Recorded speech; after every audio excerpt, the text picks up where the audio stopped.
I'm going to talk about something that's very close to my heart and something that I think is very important, which is this idea of curiosity. And I'm going to borrow a line from Ted Lasso, which says, "Be curious, not judgmental." And I think when we talk about the topic that we have today, which is striking through and fearless experimentation, the only thing that I found that's useful is to be obsessively curious. Right? The only way for me to make a shift from marketing and start from scratch and doing content and quizzing is this idea of being curious, and I just wanted to share my few insights on this. And I would like to start like a typical quizmaster with a quiz question, which is, this is Chris Anderson, who founded TED.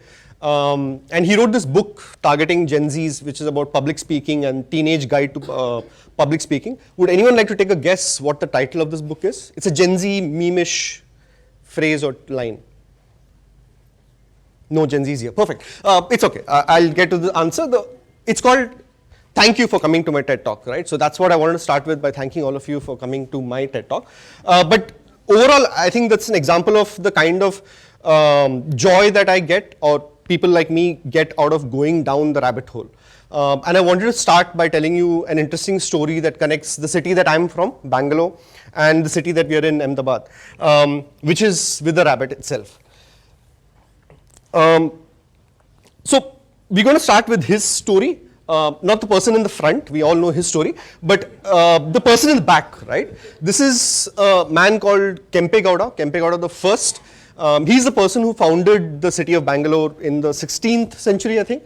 And the story is very interesting. He once had this dream one night where a god appeared in his dream and said that, I want you to build a place where people from different parts of the world, irrespective of their caste, religion, social strata, they can come in and start a new life, right? And he, minister and his son, and what they found on this hunting expedition was this vision of a rabbit or a hare chasing a dog. Typically in a hunting trip, you usually see a dog chasing the hare or the rabbit, but this was the reverse, right? And he found this to be very insightful, because it could be a place that people could come in, irrespective of preconceived notions, start a new life. And he called it the land of the victors, and that's why he built the fort of Bangalore and where modern day Bangalore begins. Now, I'll tell you another interesting story, which some of you may already know, which is the story of Ahmedabad, right? It starts with 15th century, where this man called Ahmad Shah from Delhi had traveled down. He was tired near the Sabarmati river. He sat down, and when he saw this vision of a rabbit chasing a dog. And he thought this was an amazing sight, and he thought, that's a place that I want to name a city or build a city in my memory, in this place where even the weak can, or the hunted can become the hunter, right? And suddenly, when you go down these rabbit holes, you suddenly realize a pattern, right? And the pattern, I'm sure many of you in Ahmedabad are familiar with this story. There's even a very famous proverb about Ahmedabad which says, "Jab kutte pe sasa aaya, tab badshah ne shehar basaya," right? And there are paintings about this incident and so on. And when I went down this rabbit hole, I thought there's an interesting connection between Ahmedabad and Bangalore. And then when I went down even further in the rabbit hole, I found that this is not just true for these two cities. I remember in my childhood, I was reading this Amar Chitrakatha comic about these two brothers called Hakka and Bukka, who started what is one of the greatest empires of South India, the Vijayanagar Empire, right? And you see the cover, it shows the same thing, where they see this hare or a rabbit attacking a dog. And you see this across many cities, right? The story of Hyderabad has a similar story of a Nizam who found this. Bidar in North Karnataka, Udaipur in Rajasthan, Ahmednagar. I'm also told that a lot of cities in eastern India have the same story of origin, right? And not just in India, right? You see this story all the way to Malaysia, Indonesia, and possibly other parts of the world, China and others, but we have not found out as much. But the interesting thing is that every time a new city has been created, there's a story or a trope or a pattern that emerges where, because a new city is a place that people from different backgrounds can come in and start at an equal base, this story of a rabbit chasing a dog or a dog chasing a tiger, anything that shows reversal of nature becomes part of this storytelling trope, right? And obvious question comes to mind is why? And when I was able to do some research, I found that probably the story started somewhere in the 10th century. I think the documented evidence says 13th, which refers to a 10th century AD, but it traveled around from all these places. But the question is why, right? Or how did this happen? And the answer is not Mukesh and Gautam, but specifically Gujarati businessmen, right? These were the people who had textile routes or trade routes across all of these regions, right? And they essentially carried this story from Gujarat and Rajasthan all the way to South India and Southeast Asia and so on. And over centuries, it's gotten told again and again. And the point that I'm trying to make here is that there is a great joy in going down rabbit holes, right? The more we learn about such stories, the more we learn about ourselves and about each other. And you suddenly realize that there's so much that connects us than on the surface. And similarly, like you can take any story, right? I'll tell you another simple one that is a little more familiar to all of us.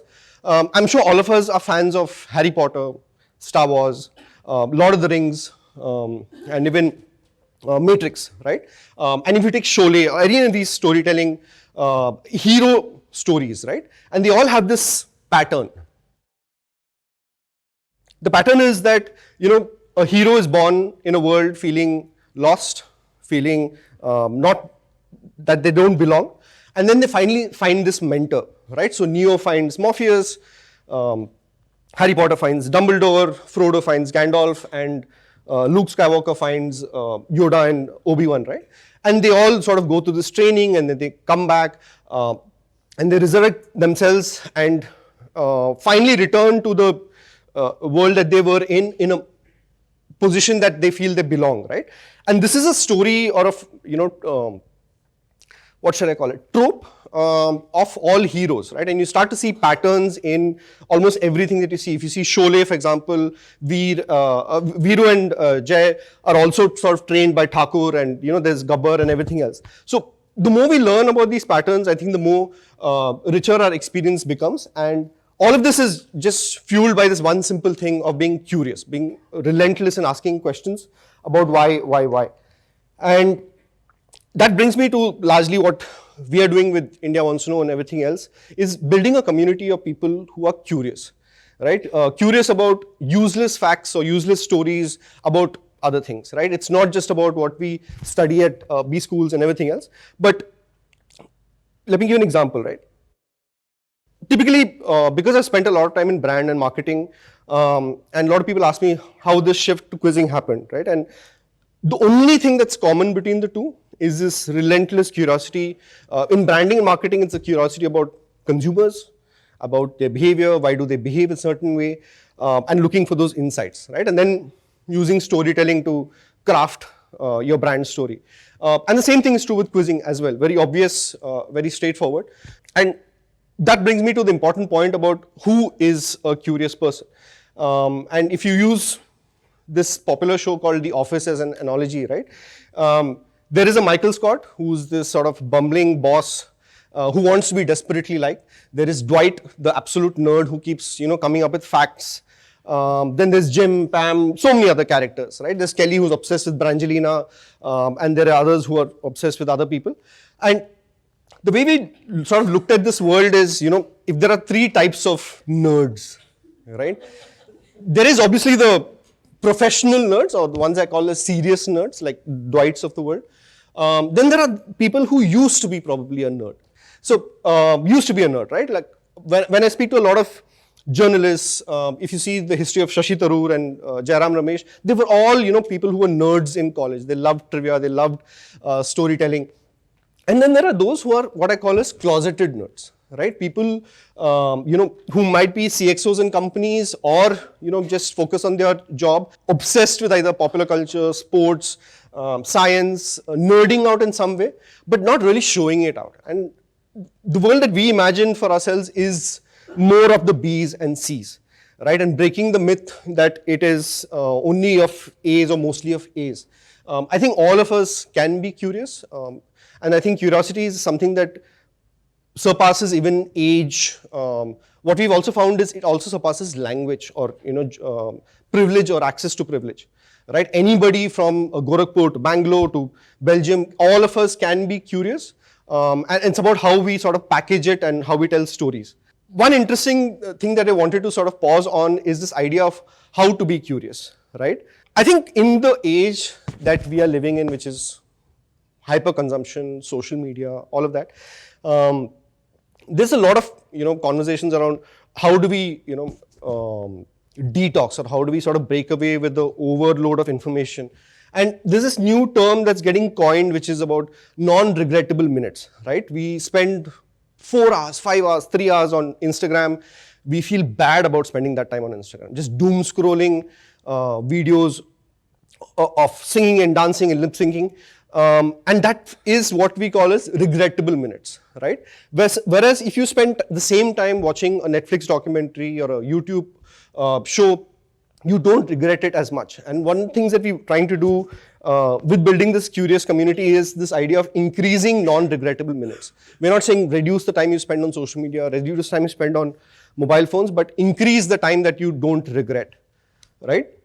It also helps you connect with similar kind of people, right? I think the way India has been growing over the last decade or so, we're finding that there are different Indias, right? Like there are different pockets of people who want to engage with content that makes you not feel dumb, not feel talked down to, but at the same time feels enriching and you feel smarter and kinder as a person. There are two ways. I think if I give the example of Dwight Schrute, Dwight is very obsessed with this idea of facts. Bears, Battlestar Galactica and all that. I think what we are more focused, or what we want to be able to bring about, is the idea of curiosity about stories, right? When I tell you the story of Bangalore, Ahmedabad, it tells us something about ourselves, the kind of vision that which founders built these cities. And those are more important than just plain facts and trivia. We believe that the more we know about each other, the more empathetic we become about one another, right? A lot of conflict arises just because of the fact that we don't know much about each other, right? And I think building empathy is very, very important as a group of people. And also it makes you become more interesting. I try to joke about this and say that it helps you in your dating life, it will help you in your promotion, appraisals.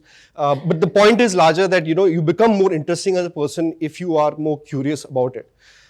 The second and the other thing is obviously is that it's very exciting. Like if you speak to anybody who's curious, who's always nerding out, it's never a dull life, right? You always find something exciting, something to be interested about.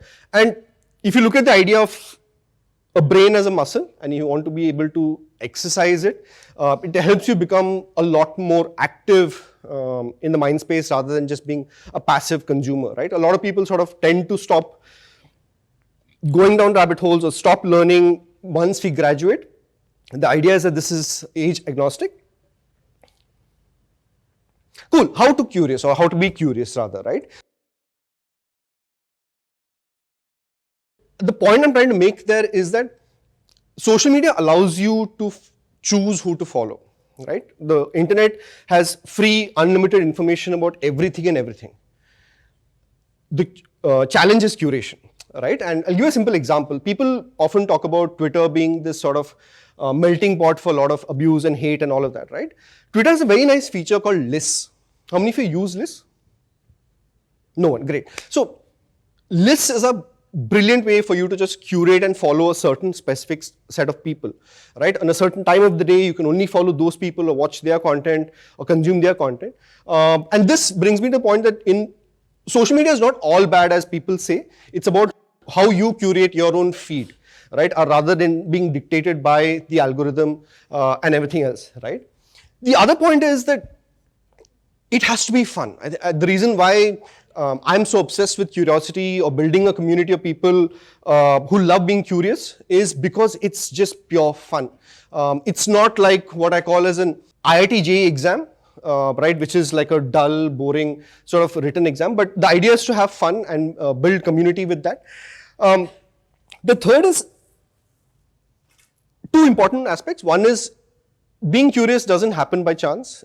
You need to be able to devote time and effort, not too much, but you need to be able to find time to go down rabbit holes without any agenda.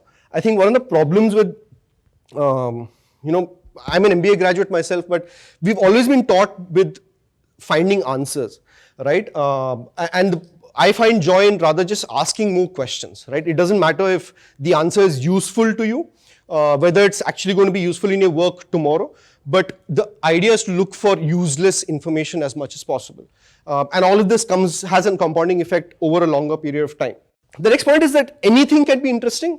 We tried this experiment in 2019 where we tried to make the constitution interesting. Right? There was a lot of conversation around NRC and CAA, and we said, let's make constitution interesting using the stories of citizenship of Akshay Kumar, Alia Bhatt, and Deepika Padukone. Right? And suddenly you have people interested in the constitution, which is a sort of boringish document, right? And I mentioned this earlier that anyone can be curious. It's not just the Dwights of the world or people who are the front benchers of a class. And the last point that I want to mention is that curiosity becomes richer if you are diverse, right? One of the things that we find in a place like Bangalore or in the startup world is that there's a word that you often use called tech bros, right? Where people tend to be of a certain mindset, tend to only focus on consuming content of a certain type. But the idea is to be diverse. That always helps you grow much faster.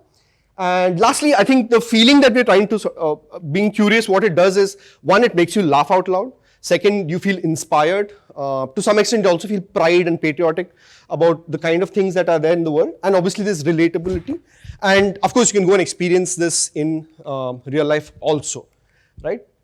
One small fun fact, just to end as a joke, is that curiosity or quizzing existed even in the Mahabharata, right? There's an incident where, Yudhishthira finds his brothers dead, and this Yaksha comes out of the thing and he asks him 20 questions, like, what is a son, and so on and so forth. So this is a, funny way to just say that this has been part of our culture for a very long time, this idea of asking questions and having fun.